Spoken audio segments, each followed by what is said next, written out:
지난 12일 쿠팡이 미국 증권거래위원회에 클래스 A 보통주 상장을 위해 신고서를 제출하고 미국 뉴욕 증권거래소 상장 작업에 본격 착수했습니다.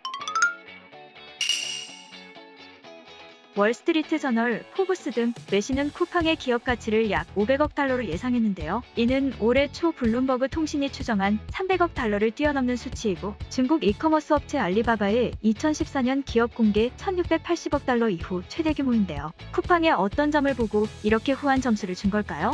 쿠팡이 제출한 상장 신고서를 보면 그 이유를 대략적으로 추측해 볼 수 있습니다.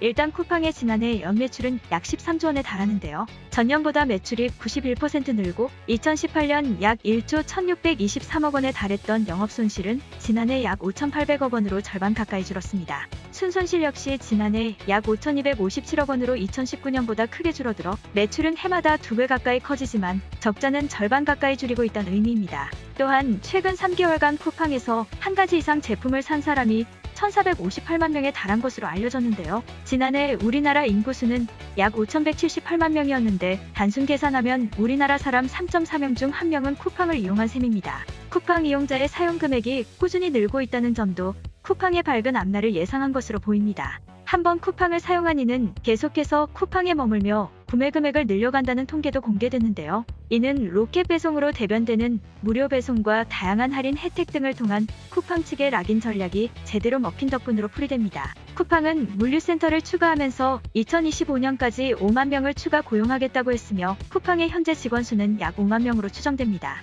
하지만 숙제도 남아있습니다. 쿠팡 측이 신고서를 통해 밝힌 대로 꾸준히 줄어들고 있다고는 하지만 쿠팡은 여전히 적자 기업입니다. 2010년 창사 이래 단 한 번도 흑자를 낸 적이 없고 지난해 말 기준으로 누적 적자 규모는 41억 1800만 달러에 이릅니다. 익명을 원한 증권업계 관계자는 사실 쿠팡의 적자가 큰 편이어서 한국에서라면 상장조차 어려웠을 것이라고 말했습니다.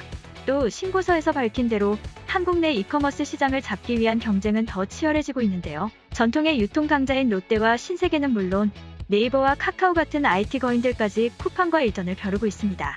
그래서 앞으로도 현재와 같은 성장세를 이뤄낼지는 미지수입니다. 여기에 유통산업을 둘러싼 다양한 규제 등도 넘어야 할 것으로 보입니다. 쿠팡 관련주 확인하면서 마무리하겠습니다.